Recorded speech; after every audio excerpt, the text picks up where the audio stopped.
రేపు 23, 24, 25 ఒక ప్రతిష్టాకరంగా జరుగుతున్న విశాఖ ఉత్సవం సంబంధించి ఫైనల్ ప్రోగ్రామ్స్ సహా అన్నీ కూడా కంప్లీట్ చేసుకొని మీ ముందు ఉంచుతున్నాం. ముఖ్యంగా ఏదైతే గతంలో విశాఖ ఉత్సవం పేరుతోటి ఎంతో సక్సెస్ఫుల్గా ఈ ప్రోగ్రాం చేసిన తర్వాత ఈ మధ్యకాలంలో అనుకోని కారణాల వల్ల కొన్ని సంవత్సరాలు ఈ ప్రోగ్రాం జరగలేదు. గతంలో జరిగిన విశాఖోత్సవం ప్రతిసారి కూడా ప్రజల నుంచి బ్రహ్మాండమైన స్పందన లభించటం, మళ్ళీ ఎప్పుడెప్పుడు ఆ ఉత్సవం వస్తుందని ఎదురు చూసే పరిస్థితి ఉండేది. ఎస్పెషల్లీ అందులో కొన్ని అయితే ఫ్లవర్ షో లాంటివి అయితే ప్రజల నుంచి వచ్చిన రెస్పాన్స్ చూసిన తర్వాత వాళ్ళ యొక్క డిమాండ్ని బట్టి ఉత్సవం అయిపోయిన తర్వాత కూడా దాన్ని ఒక 4-5 days ఎక్స్టెండ్ చేసిన సందర్భాలు ఉన్నాయి.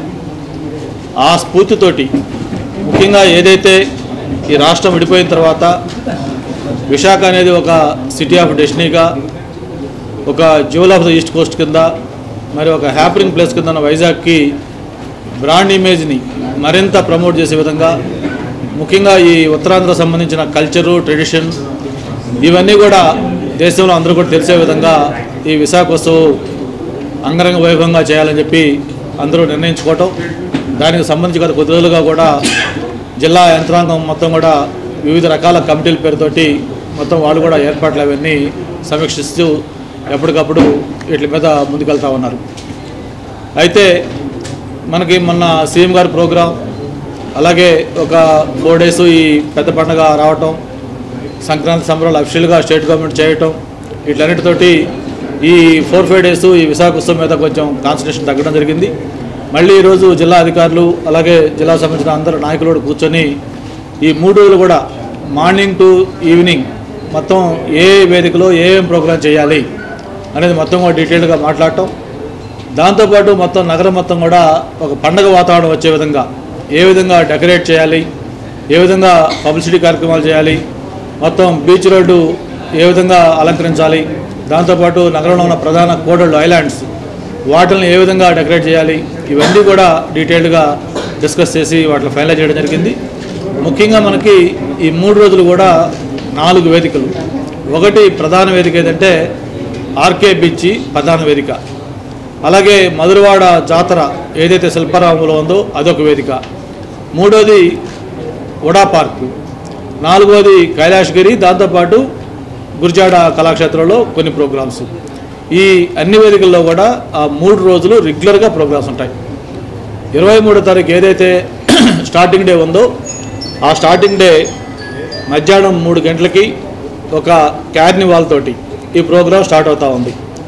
అది పార్క్ హోటల్ దగ్గర నుంచి స్టార్ట్ అయ్యి అప్ టు ప్రధాన వేదిక దాకా ఆ కార్నివాలు దాదాపు 1000 మంది పైగా ఆర్టిస్టులు, అలాగే ఇండస్ట్రియల్ సంబంధించిన అందరూ కూడా, అటు స్టీల్ ప్లాంటు, పోర్టు, దాంతోపాటు స్టేట్ గవర్నమెంట్ సంబంధించినవి, అలాగే మన సింహాచలం, అన్నవరం టెంపుల్స్ సంబంధించిన రెప్లికాస్, రథాలు, ఇట్లా అన్నీ కూడా కళాకారులతో పాటు ముఖ్యంగా నేవీ వాళ్ళకు సంబంధించిన కూడా నేవీ బ్యాండు, మిగతా వాళ్ళతో కలిపి కూడా ఒక మంచి అట్రాక్షన్ ఉండే విధంగా కార్నివాల్ స్టార్ట్ అవుతూ ఉంది. దాన్ని మన ఆ రోజు ముఖ్య అతిథి గౌరవనీయులు కేంద్ర మంత్రి వెంకయ్య నాయుడు గారు ఆ కార్నివాల్ని ఆర్కే బీచ్ దగ్గర రిసీవ్ చేసుకొని ఆ తర్వాత ప్రధాన వేదిక దగ్గరికి వెళ్ళిన తర్వాత ఆ రోజు ఈవెంట్స్ స్టార్ట్ అవుతాయి. ఏ రోజు ఏంటి ఈవెంట్స్, 23 ఏంటి, 24 ఏంటి, 25 ఏంటి అనేది డీటెయిల్డ్గా ఇన్విటేషన్ కార్డ్స్ కూడా ప్రింట్ చేసాం. అవన్నీ మీ అందరూ కూడా దీంట్లో డిస్ట్రిబ్యూట్ చేస్తూ ఉన్నాం.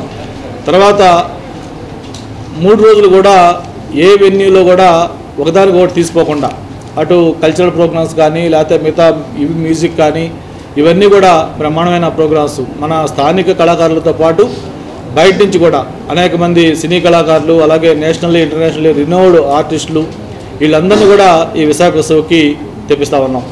ఓ పక్క శోభన డ్యాన్స్ దగ్గర నుంచి, అలాగే తమన్ మ్యూజికల్ నైట్ దగ్గర నుంచి, మాల్గుడి శుభ, అలాగే సునీత, దాంతోపాటు డ్రమ్స్ శివమణి, దీంతోపాటు ఏషియా స్ట్రాంగెస్ట్ మ్యాన్ అతనికి సంబంధించిన షో, ఇవన్నిటితో పాటు ముఖ్యంగా స్థానిక కళాకారులకు సంబంధించిన అనేక ప్రోగ్రామ్స్ కూడా ఈ 3 రోజులు పెట్టడం జరిగింది. దీంతోపాటు ముఖ్యంగా ఒక ఈ ప్రాంతానికి కొత్త, ముఖ్యంగా కోటప్పగండ కానీ మిగతా ప్రాంతాల్లో చేసే ఈ కరెంటు ప్రభ ఏదైతే 100 అడుగులు పైగా ఎత్తు ఉండే ఒక ఎలక్ట్రికల్ టవర్, ఒక ఈఫిల్ టవర్ని తలపించే విధంగా ఒక కరెంటు ప్రభను ఒకటి బీచ్ రోడ్లో ఏదైతే నోవోటల్ హోటల్ ఆపోజిట్గా ఉన్న ఆ పార్కులో దాన్ని ఒకటి పెడతాం జరుగుతూ ఉంది. దాంతోపాటు 23కు ముందుగానే ఆంధ్ర యూనివర్సిటీ మన గ్రౌండ్స్లో రంగోలీ మహిళలకి ముగ్గుల పోటీలు, దాదాపు 3000 మంది పైగా మహిళలు ఆ రోజు దాంట్లో పాల్గొంటున్నారు. అటు నార్త్ ఇండియన్స్తో పాటు అందరూ కూడా. దాంతోపాటు కైట్స్ ఫెస్టివల్ ఎక్కడైతే ఆర్కే బీచ్లో ఉందో వివిధ రకాల ముగ్గులు వాళ్ళు ఎస్పెషల్లీ దాంట్లో ఇంట్రెస్ట్ తీసుకుంటున్నారు. రోటరీ కానీ మిగతా వాళ్ళందరూ కూడా వాళ్ళ సహకారంతో ఆ కైట్స్ ఫెస్టివల్ కూడా చాలా అట్రాక్షన్గా ఉండే విధంగా రకరకాల పతంగులతోటి అది చేయబోతా ఉన్నాం. దాంతోపాటు స్పోర్ట్స్ ఈ విశాఖ సందర్భంగా ఒక 6-7 ఈవెంట్స్లో స్పోర్ట్స్ కూడా కాంపిటీషన్ పెడతా ఉన్నాం. దీంతోపాటు ఇప్పటికే పిల్లలకు సంబంధించి స్కూల్ విద్యార్థులకు సంబంధించి అనేక రకాల ఈవెంట్స్ మీద ఎస్ఏ రైటింగు, అలాగే ఎలక్ట్రీషియను, పెయింటింగ్స్, తర్వాత స్లోగన్ కంటెస్ట్లు, ఇట్లా రకరకాల ప్రోగ్రామ్స్ పెట్టడం జరిగింది. వీళ్ళందరూ కూడా ఎవరైతే పార్టిసిపేట్ చేశారో పార్టిసిపెంట్స్ అందరికి కూడా విశాఖకు సంబంధించిన పార్టిసిపెంట్స్ కింద వాళ్ళకి సర్టిఫికేట్స్ ఇస్తూ ఉన్నాం. అలాగే బెస్ట్ పర్ఫార్మెన్స్ ఇచ్చిన వాళ్ళకి, ఫస్ట్, సెకండ్, థర్డ్ వచ్చిన వాళ్ళకి వేదిక మీద వాళ్ళకి సర్టిఫికేటు, మెమెంటోతో పాటు ప్రైజులు కూడా ఇచ్చేదానికి ఏర్పాటు చేస్తూ ఉన్నాం. ఈ విశాఖోత్సవాన్ని మళ్ళీ మీ అందరి ద్వారా తెలియజేసేది ఒకటే, ఆ రోజు 3 రోజులు కూడా పండగ వాతావరణంలో నగరం మొత్తం కూడా ఒక ఫెస్టివల్ లుక్ వచ్చే విధంగా చేయడం కోసం బీచ్ రోడ్ మొత్తం కూడా డెకరేట్ చేస్తూ ఉన్నాం. ప్రత్యేకించి ఏ అయితే బీచ్ రోడ్ మనకు అట్రాక్షన్ ఉన్న విగ్రహాలు ఉన్నాయో అవి కూడా మొత్తం క్లీన్ చేసి ఒక యూనిఫామ్ కలర్ వచ్చే విధంగా, మొత్తం ఏ విగ్రహం చూసినా కూడా ఒక యూనిఫామ్ కలర్తో ఉండే విధంగా, అలాగే వాటికి ఫోకస్ ఫ్లడ్ లైట్స్ ఆ విగ్రహాలు పడేటట్టుగా, దాంతోపాటు బీచ్లో ఉన్న అన్ని బిల్డింగ్స్ కూడా ఒక లైటింగ్ డెకరేషను, దాంతోపాటు ఐలాండ్స్, ముఖ్యమైన ఐలాండ్స్ ఏదైతే సిరిపురం, మద్దిలపాలెం, అలాగే సజ్జన్ జంక్షన్, ఇటువంటి మెయిన్ ప్రధాన ఐలాండ్స్ ఉన్నాయో వాటిలన్నింటిలో కూడా డెకరేషను. దీంతోపాటు ముఖ్యంగా ఫైనల్ డే ఏదైతే 25న ముఖ్య అతిథి వచ్చే టయానికి సముద్రంలో ఇప్పుడే గణేష్ వాళ్ళతో మాట్లాడడం జరిగింది. దాదాపు 100కు పైగా బోట్లు మొత్తం సముద్రంలో పార్క్ చేసి వాటికి సంబంధించిన లైటింగు, ఫైర్ వర్క్స్ కూడా దాంట్లో ఉంటాయి. ఇవన్నీ కూడా ఈ ముఖ్యంగా పిల్లలకి అందరికీ ఇంట్రెస్ట్ ఉండే విధంగా కల్చరల్ ప్రోగ్రామ్స్తో పాటు అనేక రకాల కార్యక్రమాలు చేస్తూ ఉన్నాం. దీన్ని విజయవంతం చేయమని చెప్పిన అందరం కూడా రిక్వెస్ట్ చేస్తున్నాం మీ ద్వారా. దీంతోపాటు ఆర్టీసీ సంబంధించి ఆర్టీసీ కూడా ఆ 3 రోజులు ఫ్రీ సర్వీసెస్ ఈ మెయిన్ వేదికలు ఏవైతే ఉన్నాయో అన్ని వేదికలకు కూడా ఎవరైనా ఎక్కడైనా ఎక్కొచ్చు, ఎక్కడైనా దిగొచ్చు, ఎన్నిసార్లు ఎక్కే విధంగా ఉండే విధంగా కొన్ని ఫ్రీ బస్సెస్ కండక్ట్ చేస్తూ ఉన్నాం.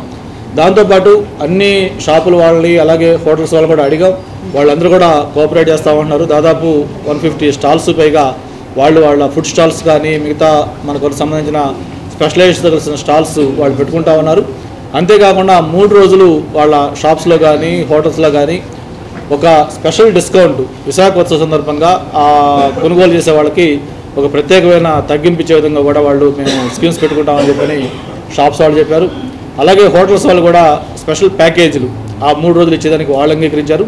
ఇట్లా ఇది అందరూ కూడా కలిసి చేసుకుంటున్న పీపుల్స్ ఫెస్టివల్గా దీన్ని ట్రీట్ చేయమని చెప్పి అందరిని రిక్వెస్ట్ చేస్తూ, మరి దానికి సంబంధించి ఎవరెవరు ఏ బాధ్యతలు చేస్తారో కూడా ఈరోజు మార్నింగ్ అందరితో మాట్లాడి క్లారిటీ ఇచ్చి దాన్ని ఎలా ముందుకెళ్ళాలో కూడా మొత్తం చెప్పడం జరిగింది.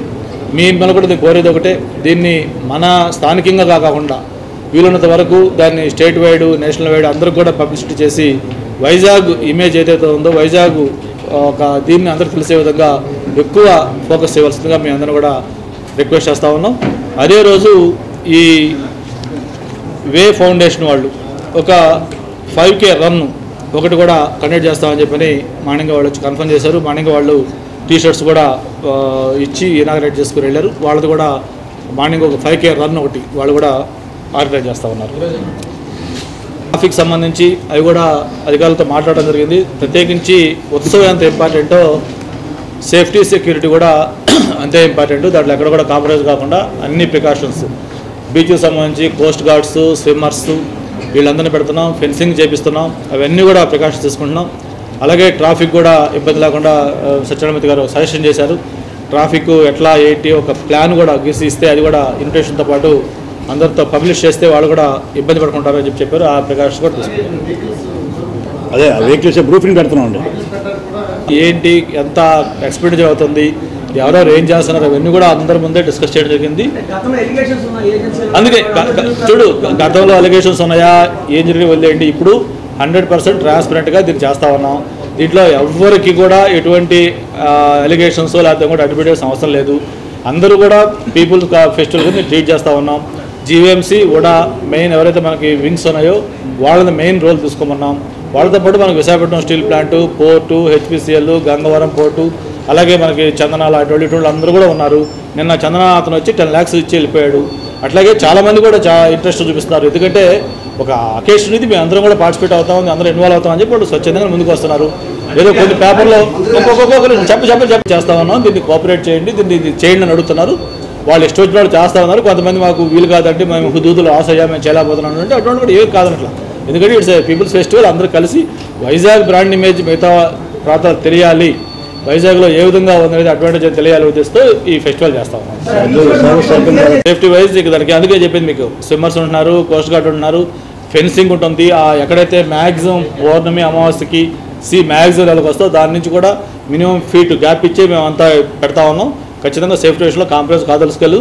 తర్వాత ఎక్స్పెండిచర్ ఇవి కూడా మీ అయిపోయిన తర్వాత ఎట్లాగైతే స్టార్టింగ్ డే గత విశాఖోత్సవ సంబంధించిన రిపోర్ట్ చదువుతారో, అయిపోయిన తర్వాత కూడా మొత్తం ఎంత ఖర్చు అయింది, దేనికి ఖర్చు అయింది, ఎవరు ఎంత ఇచ్చారు, ఇవన్నీ కూడా అఫీషియల్గా ప్రెస్ మీట్ పెట్టి వాళ్ళు మీకు రిలీజ్ చేస్తున్నారు. ఏంటంటే విశాఖోత్సవం అనేది నెక్స్ట్ నుంచి ఎలా చేయాలనుకుంటున్నామంటే, మినిస్టరు, కలెక్టరు ఇట్లా ఒకరు అధికారులు ఇంట్రెస్ట్ ఉండో, లేకపోతే ఎమ్మెల్యే మంత్రి ఇంట్రెస్ట్ ఉండో, లేకపోతే ఇంకో రెండో చేసేట కాకుండా దీనికి ఒక పర్మనెంట్గా ఒక బాడీ కాన్స్టిట్యూట్ చేస్తున్నాం. అంతేకాకుండా దీనికి ఒక థీమ్ సాంగ్ తయారు చేస్తాం. సిరివెన్నెల సీతారామ శాస్త్రి గారు ఒక థీమ్ సాంగ్ రాశారు.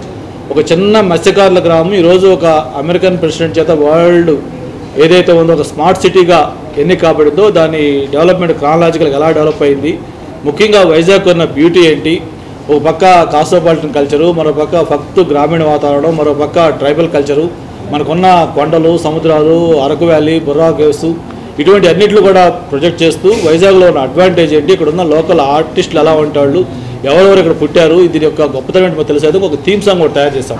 చెప్పి ఒక నిమిషం వస్తున్న పాయింట్, ఆ థీమ్ సాంగ్ అనేది ఇట్స్ పర్మనెంట్ థీమ్ సాంగ్, ఇక విశాఖ వస్తే పర్మనెంట్ థీమ్ సాంగ్. అట్లాగే మీరు చెప్పిన ఈ లోగోలు, ఈ మస్కట్ సంబంధించి కూడా ఒక్కొక్కసారి ఒక్కొక్కటి చేస్తే ఇట్లా కన్ఫ్యూజన్ వద్దు. ఇక్కడ నుంచి పర్మనెంట్గా ఈరోజు మనం ఏదైతే ఫైనలైజ్ చేసుకున్నామో this will be the permanent logo for Visakha వస్తాం. ఇక ఎప్పుడు చేసినా కూడా ఒకే థీమ్ సాంగ్ ఉంటుంది, ఒకే లోగో ఉంటుంది, ఒక కమిటీ కూడా కాన్స్టిట్యూట్ చేస్తున్నారు. అది కూడా సీనియర్ సిటిజన్స్, ఇంపార్టెంట్ పర్సన్స్తో కలిపి ఆఫీసర్లు, ప్రజాప్రతినిధులు దానికి కోఆర్డినేట్ హెల్ప్ చేస్తారు తప్ప it should become a people's festival, people చేసుకోవాలి, దానికి చేస్తూ ఉన్నాం.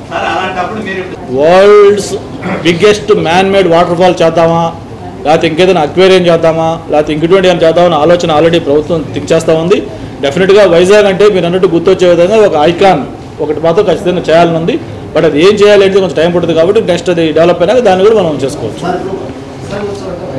ఆఫీసర్స్ పోయి ఛత్తీస్గఢ్, భువనేశ్వర్, వెస్ట్ బెంగాల్, మెడ్రాసు ఈ 4 చోట్ల ప్రెస్ మీట్లు పెట్టారు, ఈ బ్రోచర్లు ఇచ్చి వచ్చారు. అక్కడి నుంచి కూడా ఇన్వైట్ చేస్తూ ఉన్నాం. అంటే యాక్చువల్గా అయితే మేము అనుకుంది అదే, ఒక టీమ్స్ పొలిటికల్గా మినిస్టర్లు, ఎంపీలు వీళ్ళు కూడా పెట్టుకొని మెడ్రాసు, ఢిల్లీ, కలకత్తా కూడా వెళ్ళాలనుకున్నాం. అయితే అనుకోకుండా ఈ ఫెస్టివల్ ప్లస్ మనకి ఐఏఎం ఫౌండేషన్స్ ఈ రావడంలో కొంత ఆలస్యమైంది. టైం చాలని ఆఫీసర్లు పంపించాం. ఆల్రెడీ ఛత్తీస్గఢ్ వెళ్ళారు, భువనేశ్వర్ వెళ్ళారు, వెస్ట్ బెంగాల్ వెళ్ళారు, మెడ్రాస్ వెళ్ళారు. ఈ మిగతా ప్లేస్లు కూడా పంపించి మ్యాక్సిమం కవర్ చేయాలి. ఇప్పుడు మేము ఎన్ని చేసినా ముందు మీరందరూ కూడా దీంట్లో పార్టిసిపేట్ చేసి కవర్ చేయాల్సింది. మీ లోపల సిటీలో జోన్లో సింగిల్ కాలం వేయకుండా మొత్తం మీ స్టేట్ వైడ్ అన్ని చోట్ల వేయండి.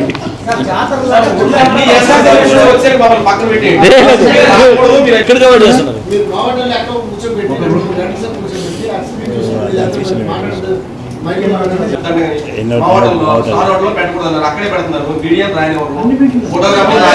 మ్యాగజైన్ అన్నప్పుడు ఇబ్బంది, మీకు వాటర్ బాటిల్ డబ్బులు ఛార్జ్ చేయడం చేయలేదు కదా మొన్న. మొన్న శ్రీనివాస్ ఫోన్ చేశాడు, సార్ ఇట్లా మాకు కొంచెం మీకు వేస్తాం, మిమ్మల్ని ముందు పెడతాం, మీకే చేస్తాం. ఓకే చెప్పానా విశాఖ వస్తామంటే 15 విశాఖ ఉత్సవ్ 2015 పనిచేస్తుంది. ఎప్పుడు చూసావు? పని చేయట్లేదా రమేష్? ఓపెన్ చేసి ఓపెన్ చేసి ఇక్కడ లేదు.